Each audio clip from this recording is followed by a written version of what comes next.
Hey there, I'm Mark, in affiliation with Spectrum Pulse. And yeah, this week was kind of interesting, coming down from an album bomb, new number one, Seamus from Morgan Wallen. And this, it's Billboard BREAKDOwn.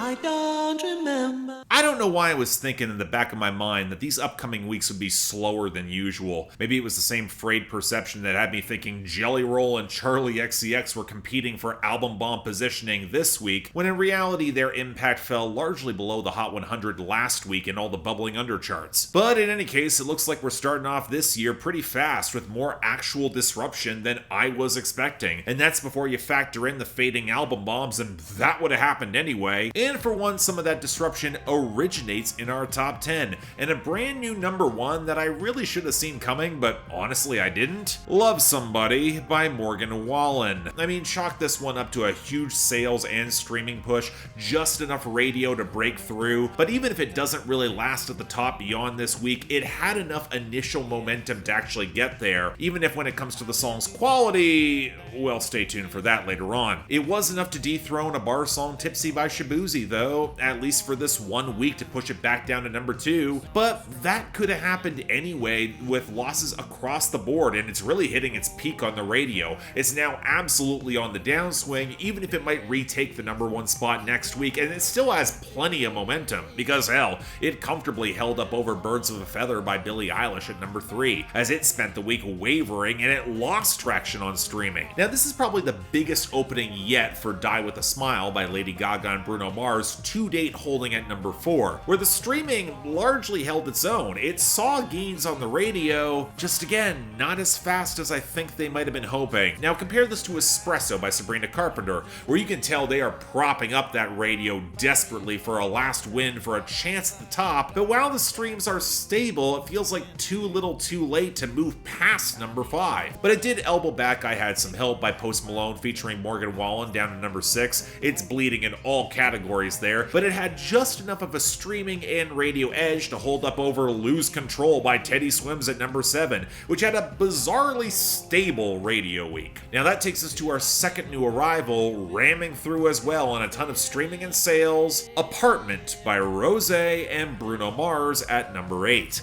Again, we'll get the song later itself, but the fact that we have seen 3 Blackpink artists land on the Hot 100 with successful singles, honestly more than I ever would have expected from them. Hell, you could argue they have been more successful on their own than with the group as a whole on the charts, at least in terms of the Hot 100. Now what this all means is that Taste by Sabrina Carpenter, it got elbowed back again to number 9. The radio push is there, let's see if the streaming can actually keep up, and Beautiful Things by Benson Boone got nudged back to number 10. And the faster the radio dumps this godforsaken song, even as the streaming remains stable, the better. Now this takes us to our losers and dropouts, and look, post-album bomb weeks, they don't tend to have that many big ones in the latter group. The major songs that were kicked out, we just got Houdini by Eminem and Red Wine Supernova by Chappell Roan, and losing the latter is absolutely a net loss. But again, some of the losers are to be expected, especially from Rod Wave with 25 down to 34, Passport Junkie at 82, Fall Fast in Love at 86, Last Lap at 88, Federal Nightmares at 93, and Angel with an Attitude at 100. Outside those,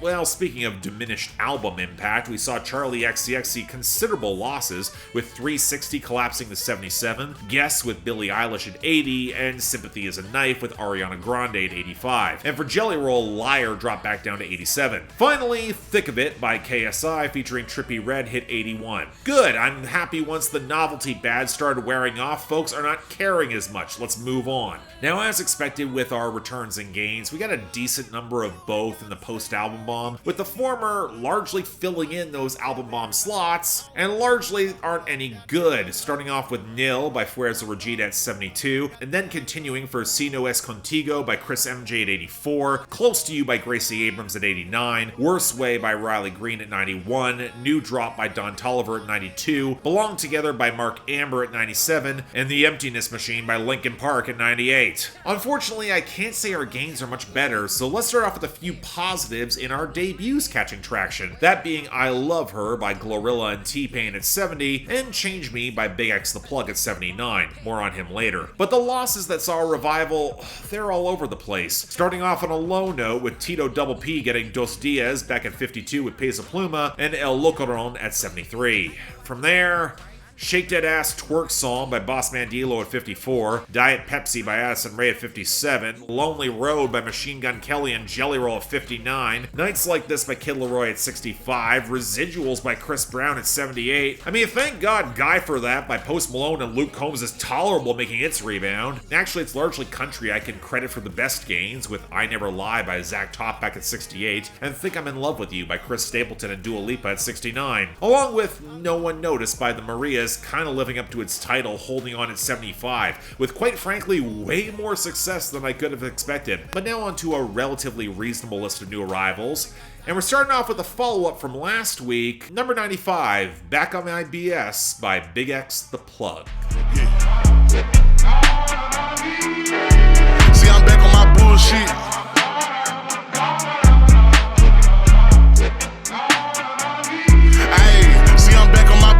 So yeah, bit of a surprise, the week after modest album success, we got 2 more tracks from BigXThaPlug getting a boost. In this case, an opening track that actually dates back to last December from his EP The Biggest, and it barely runs 90 seconds. And the thing is, I kinda get why it might have come back on production and delivery alone. BigXThaPlug's gruff presence with the squonking horn line and the rumbling bass, alongside the fizzy percussion knock, it's got so much bounce, it's really infectious. Almost enough that you don't quite realize that BigXThaPlug's not saying that much once again on a single verse with no hook. He's shooting at his ops, he's flexing, he's back on his bullshit, I guess. I mean, I can't say it's bad by any means, but if this had a little bit more meat with an actual hook, it really could have gone off. As it is, yeah, okay, it's good.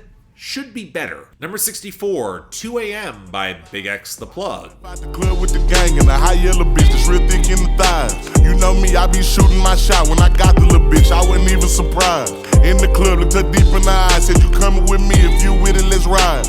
Got a text when you coming inside. Alright, I'll say this for the guy, he sure as hell's got good taste in production. The Isley Brothers sample flips until the slower percussion comes in alongside the hook and the peeling guitar, where the sample's actually spliced in a way to set up more of the story and kind of function as the hook. Although it does sound a little bit quiet alongside BigXThaPlug's louder delivery and rather sharp flow. But there's actually more going on in this song, because he opens up the track cheating on his girl at the club around 2 AM. He's telling more of a story. He fell asleep next to the woman that he cheated with, then he woke up late, then he drives back tormented by guilt on the open road. So much so that he imagines the fight at home, or even that his girl's cheating on him, and then realizes he fell asleep in his car outside the house and he's not getting let off his own hook. Or her hook. Honestly, it's the sort of storytelling track I wish there was more of in modern rap, especially one that doesn't serve as pure wish fulfillment for him. It's kind of bold, all things considered, and while I wasn't really wowed by it, the quality is absolutely there. So yeah, this is a good song. I get it actually charting, I'll take it. Number 58, Him All Along by Gunna. Nigga, why you watching? I'm grown, nigga can't take my throne. Going through the most, stay strong, you done been him all along. Nigga, all this money we done grown, lot of them places I done flown. Okay, look, I may have somewhat stuck up for Gunna in 2023, but outside of the improved production budget and actually sticking around, I'm not sure why I need to care about more tracks from him. It's not like his delivery or content's gonna take any chances, and with this, and the warbling, hazy vocals and the gentle fizz of the percussion that washes out that hint of the flute at the back for more of Gunna's slightly yelping delivery, look, it's just flimsy self-empowerment come from behind, where he flexes and he reasserts that he got through his struggle to remain him all along, way to kill all the drama. But on the hook, he even says that he's going through the motions. Why am I supposed to care? And again, all the flexing really is just brand name porn in a number of global locations that he's selling out his tour. The stunt just isn't interesting. Maybe it's the sharper contrast and content following off of BigXThaPlug, who seems to be trying. But yeah, can't get much out of this. I'd skip it. Number 44, That's So True by Gracie, Abrams. Ooh, kicking back on your couch, making eyes from across the room. Wait, I think I've been there too. And speaking of also-rans, and by that I mean acts that have expensive production but struggle to be all that interesting independent of their influences, this is from the deluxe reissue of Gracie Abrams' album from this year, and of course Aaron Dessner's on production. And you know what? There are a lot of pieces that like this that show I could theoretically like this song. Not only do you have the warmer guitars and the slightly louder drums, but Abrams is bringing back that early 2010s rollicking cadence, damn near a millennial whoop. That's in my nostalgia window. I can admit it. I'm white enough to appreciate some of that subgenre. And the content...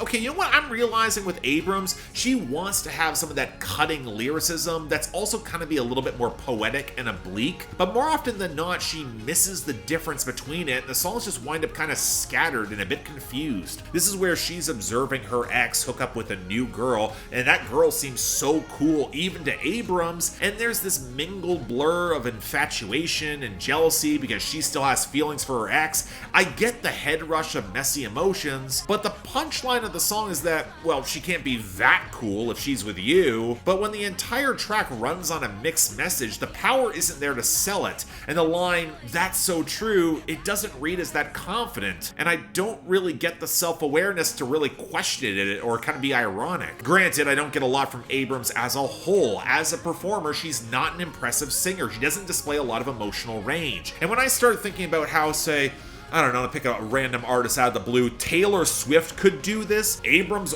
once again does not impress me. There are pieces of this I like, I'll say it again, but it's also true that Abrams is really getting there. I'm standing by that. Number 43, Noid by Tyler, the Creator.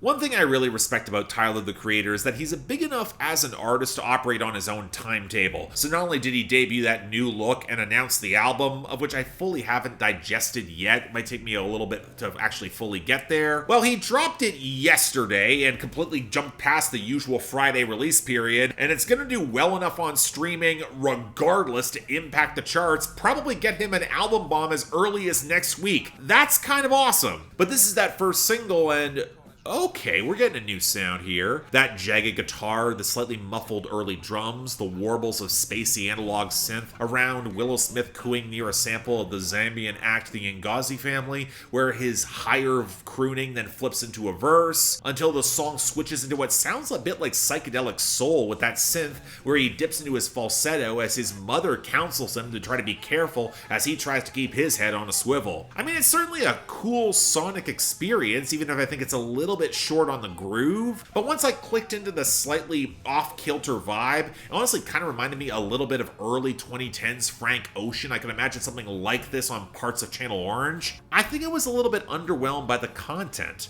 I get paranoia with so many trying to grab on to Tyler's success. There is some decent wordplay. Maybe if he rapped in his lower register, the frustration and menace might make for a better contrast. But as it is, I get the feeling it might have more resonance in the context of the album. It's a cool song. I kind of wish I liked it a little more. Number 23, Tu Boda by Oscar Maydon and Fuerza Regida. El que te ha apartado todo este tiempo de mí, al inconsciente que hizo que no fueras para mí. Well, this is only a matter of time. I've been watching this song pick up traction on the global charts for a while, and given how much it's blown up, even if regional Mexican has taken a popular downturn this year, it was gonna impact the charts. And while I have never been a fan of Fuerza Regida, I had to check out my old episodes of Billboard BREAKDOWN to remember that Oscar Maydon has only ever had enough personality to largely dislike him. I had rock bottom expectations for this, and honestly, may have been a little unfair. For once, that reverb touch lead acoustic guitar, it carries a pretty striking and memorable melodic hook. You can tell there's a bit more budget thrown behind here to match that thicker skitter of the bass, at least until the horns come in and you start realizing that they're using all the whooshing production effects in order to cultivate a more impressive vibe than they can credibly sell in any of the vocals. But then you get the translation. and realize this song is the sort of extended creeping on an ex who is now getting married, where he's nearing a homicidal rage and only turns away because he'd rather sulk, give the most sarcastic of blessings, and then dedicate the song to himself, the one whose heart was plainly broken. We're basically watching the arc of Thomas Rhett's Marry Me from 2017, but somehow way more self-serving and inelegant. That song was kind of sad, it had pathos and detail, had to find some maturity to keep it all together, keep moving forward. Whereas this is pissy and obnoxious, way more focused on the other guy that they want to beat up. And the unfortunate thing is that the melody is well produced enough. I get why it's gonna work, I get why it's charting worldwide, but man, those lyrics don't work. There are other acts in this scene, folks. We did not have to keep some of the worst of them around. That's all I'm saying. Number 8, Apartment by ROSÉ and Bruno Mars.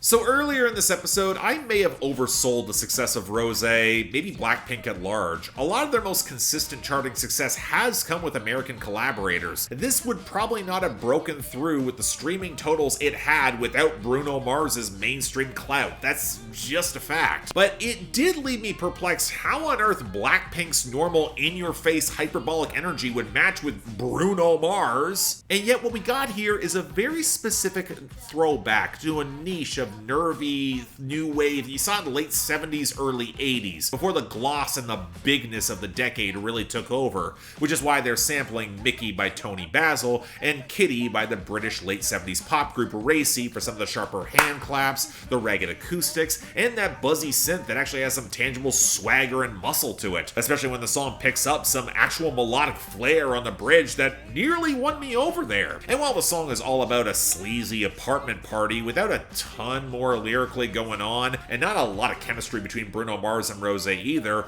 that could have been enough. There's attitude, but then it hit me.